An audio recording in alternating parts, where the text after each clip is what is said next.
বন্ধুরা দেখো কিভাবে আমি ফুলকপির তরকারিটা রান্না করছি। তো একটু অন্যভাবেই রান্না করছি। প্রথমে কড়াইয়ে তেল দিয়ে ফুলকপিগুলো একটু লাল লাল করে ভেজে নেব। এই দেখো তেল দিয়ে দিয়েছি, তো লাল লাল করে একটু ভেজে নিয়েছি। কড়াই থেকে এবারে তুলে নেব। তুলে নেবার পর কড়াই আবার একটু তেল ফোড়ন দেব। দেওয়ার পর পেঁয়াজগুলো রেডি করে রেখেছিলাম সেগুলো দিয়ে দিয়েছি। সেগুলো একটু ভাজা হবে।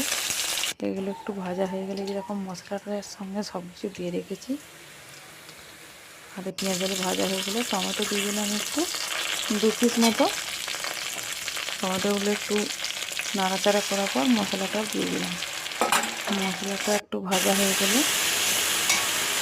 ভাজা ফুলকপি আলু এগুলো একটু কষিয়ে নিয়ে নেড়ে চেড়ে একটু জল দিয়ে দিলাম। সিদ্ধ হয়ে গেলে তরকারি রেডি।